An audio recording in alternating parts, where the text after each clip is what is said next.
السلام عليكم وأهلا بكم في قناة رامان، أول قناة من نوعها تقدم المحتوى باللغتين العربية والكردية. فيديو هو الثالث من الجانب المالي والمهني. في البداية سوف نكمل قصة الأب الغني والأب الفقير، وثانيا سوف نتحدث عن أنماط التدفق النقدي، وفي النهاية سوف نذكر معلومة تاريخية عن كأس العالم. إذن فلنبدأ مع قصة روبرت ووالده الغني. انتهينا في الفيديو السابق عندما وافق روبرت ومايك على العمل عند والد مايك بدون مقابل حتى 30 سنت ذهبت. مر على هذا الأمر 3 أسابيع، ولا طبعا روبرت لم يخبر والده الفقير بهذا الأمر لأنه كان سوف يرفض الأمر بشدة وسوف يجعله يترك العمل عنده، ولذلك جعل الأمر سرا عن والده. بعد مرور 3 أسابيع شاهد روبرت ومايك سيارة والد مايك وقفت على باب المتجر. نزل منها الوالد الغني، ذهب إلى ثلاجة الآيس كريم، أخذ منها 2، دفع ثمنها وقال للطفلين: ما رأيكما أن نتنزه قليلا؟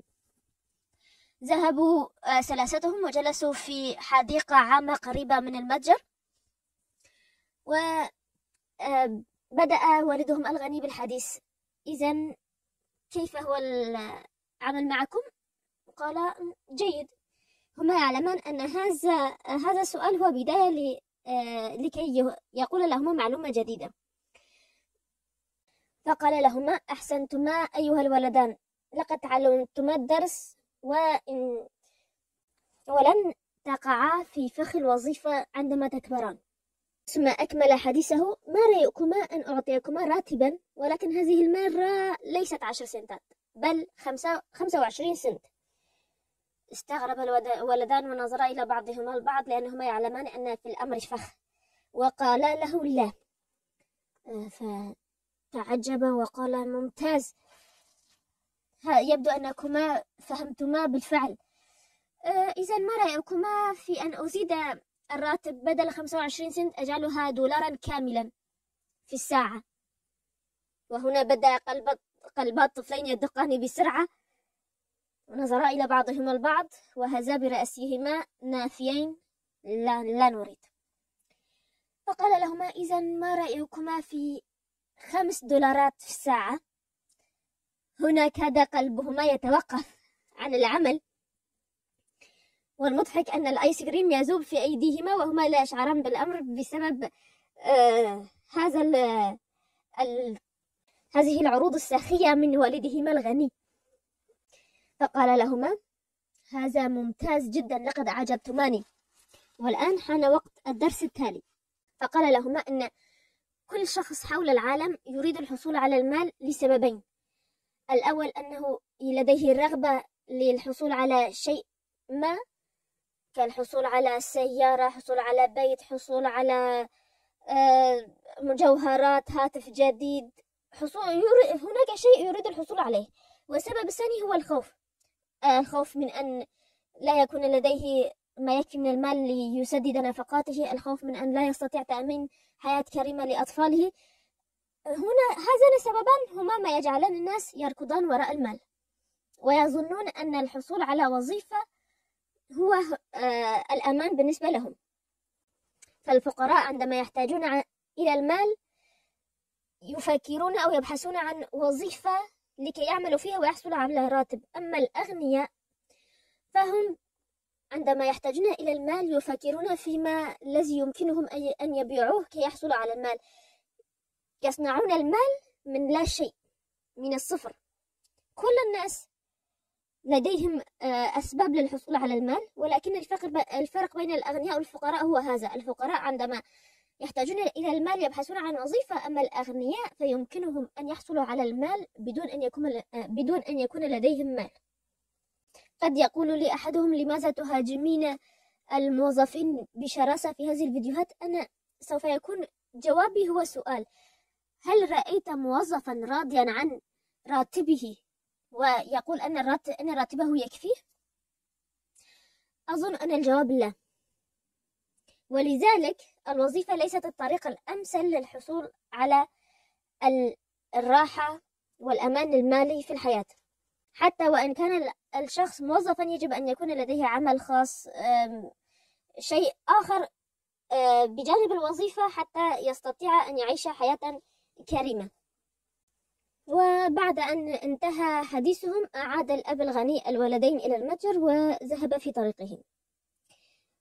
عاد الولدان للعمل في المتجر بدون مقابل. وفي أحد الأيام بينما كانت السيدة مارتن تتحدث إلى سائق إحدى الشاحنات الذي جاء لها ببعض المجلات، ولفت أنظار روبرت أن هناك بعض المجلات قاموا بوضعها في كرتونة ووضعوها في جانب غير مخصص للأشياء المباعة، غير مخصص للمنتجات التي سوف يبيعونها.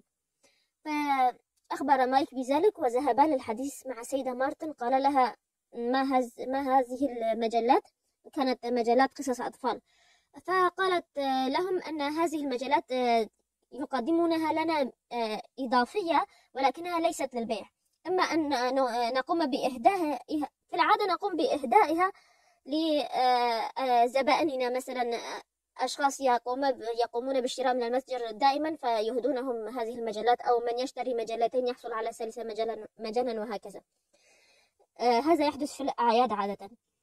المهم فطلبا منها أن يأخذا هذه المجلات، فقالت لا بأس يمكنكما أخذها، ولكن انتبها هي ليست للبيع. إذا قمتما ببيعها سوف نصبح في مشاكل قانونية. فوعدها أنهما لن يبيعانها.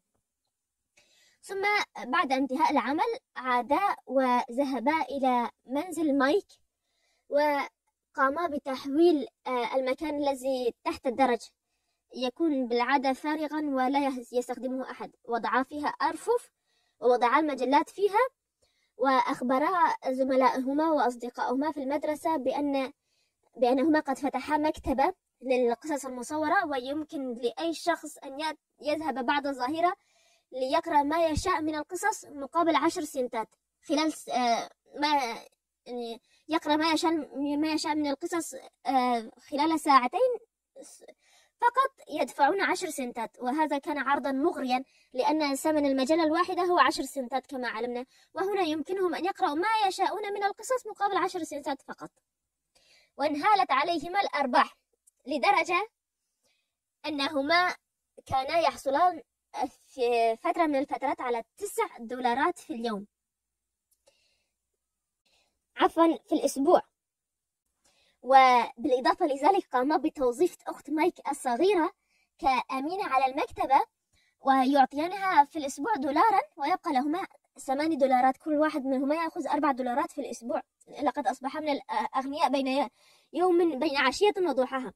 هما يعملان في المتجر، مستمران في عملهما في المتجر في كل يوم سبت 3 ساعات، ولديهما عملهما الخاص الذي يدر لهما بالمال، ولديهما موظفة أيضا. استمر هذا المشروع الصغير لمدة 3 أشهر، واضطرا لغلق المكتبة بعد ذلك لأن بعض الأولاد من حي آخر جاءوا وتسببوا في مشكلة في شجار في المكتبة، ولذلك اضطرا إلى إغلاقها. ولكنهما تعلما درسا جيدا، وهو أنه أفضل طريقة للحصول على المال هو أن تبني لك مالا يعمل من أجلك.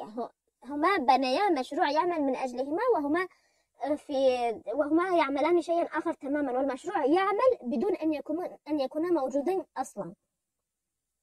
هذه هي قصة الأب الغني والأب الفقير باختصار. طبعا ظل الولدان يعملان لدى والدهما الغني ويتعلمان منه الدرس تلو الدرس عن المال. ولكن هذه الفيديوهات لا تسعنا أن نتحدث عن كل تلك الدروس التي تحدث عنها روبرت كيوساكي في الكتاب، ولذلك سوف نتوقف هنا وسوف نتحدث عن أنماط التدفق النقدي، وهو موجود في كتاب آخر لروبرت كيوساكي أيضا اسمه أنماط التدفق النقدي. هنا ما هو التدفق النقدي؟ هو طريقة سير النقود، يعني ما من أين يأتي مالك وكيف تصرفه. هذا هو معنى التدفق، من أين يأتي وكيف يذهب. يقول روبرت كيوساكي في كتابه أن هناك 4 أنماط للتدفق النقدي، وهي تدفقات نقدية للموظف وللشخص والتدفق النقدي الثاني للشخص الذي لديه عمل صغير small business يقولون له، وثالثا الشخص الذي لديه مشروع كبير big business، والنمط الرابع وهو نمط المستثمرين، لديه أشخاص لديهم أموال كثيرة يختارون أصحاب مشاريع معينة كي يشغلوا لهم أموالهم وهم جالسون في بيوتهم أو يذهبون في نزهات أو يفعلون أي شيء يحبونه عدا العمل. ما هو التدفق النقدي للموظف؟ الموظف الشخص الذي يأتيه المال من الوظيفة فقط، يأتي المال من الراتب يذهب إلى الالتزامات والفواتير، وبالكاد يبقى لديه شيء للأكل والشرب. هذا باختصار التدفق النقدي للموظف. الشخص الذي لديه مشروع صغير small business هو ما دام يعمل فيمكنه أن يحصل على المال، وإذا عمل أكثر يحصل على مال أكثر، على عكس الموظف مهما عمل فراتبه ثابت. لا يمكنه أن يقول لنفسه في الشهر القادم سوف أزيد راتبي لأنني أحتاج إلى أن إجراء عملية، أو أحتاج إلى شراء براد لأن برادنا تعطل أو لم يعد يعمل. لا، الموظف لا يمكنه فعل ذلك. أما الشخص الذي لديه مشروع صغير إذا عمل أكثر سوف يحصل على مال أكثر، ولكن ماله يعتمد على وجوده، عمله يعتمد على وجوده، فلذلك هو أيضا شخص ليس بعيدا عن الموظف.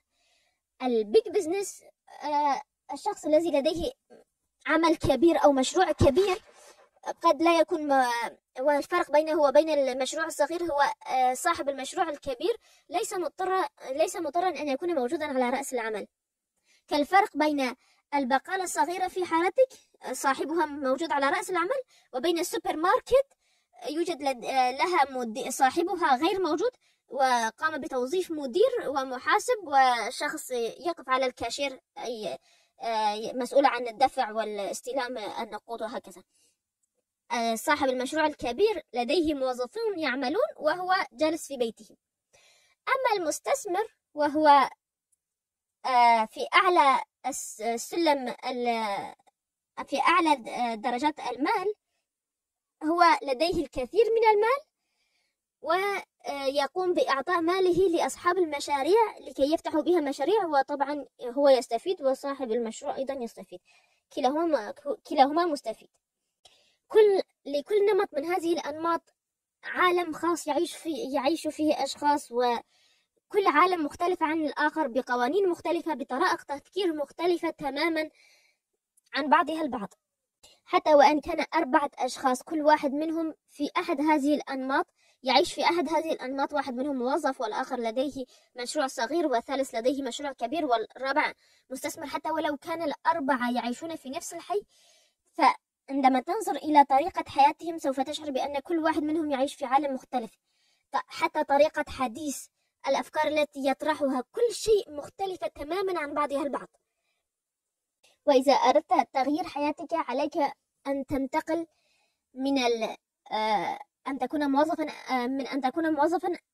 إلى أن تكون موظفا ولديك عملك الخاص. والانتقال بين هذه الأنماط صعب جدا. لا تتصوروا بأن أحدا يمكنه أن يقفز من كونه موظفا إلى شخص لديه مشروع كبير بين ليلة وضحاها، أو أن يكون موظفا من المستحيل أن يقفز من كونه موظف إلى كونه مستثمر. بل الطريق الأسهل هو أن يحافظ على وظيفته ويفتح له مشروعا صغيرا، وبعد سنوات وجهد جهيد قد يصبح هذا المشروع الصغير مشروعا كبيرا، وبعد أن سنوات أخرى ربما 10 سنوات قد يصبح صاحب المشروع الكبير قد يصبح مستثمرا، وهكذا. لكن الشخص المرء لا يجب أن يفتح المشروع قبل أن يعرف كيف تتم إدارة المشاريع وما هي المشاريع التي تنجح. وتوجد 100,000 شيء يجب على المرء أن يعرفه قبل أن يفتح مشروع. لأنه كما يعلم معظم الناس فإن يقولون أن 92% من المشاريع تفشل في أول سنتين. هذا لأن الناس لا يعرفون كيف يديرون المشاريع وكيف يتصرفون قبل أن يفتحوا المشروع. بدء المشروع يحتاج إلى تخطيط وإلى أشياء، إلى تسويق وإلى أشياء كثيرة قد نتحدث عنها في فيديو آخر إذا أردتم. الأمر ليس مجرد دراسة جدوى، الأمر أعقد من هذا بكثير. والآن حان وقت المعلومة المونديالية. هل تعلم أن الفريق السعودي هو أول فريق من قارة آسيا يفوز على الأرجنتين؟ وحدث هذا في هذا مونديال قطر 2022. إذن هذا كل ما لدي اليوم، وإلى أن ألقاكم في فيديو جديد. لا تنسوا ابغوا الخير للغير، لأن ما يصيبهم من خير لا ينقص من رزقكم شيئا. والسلام.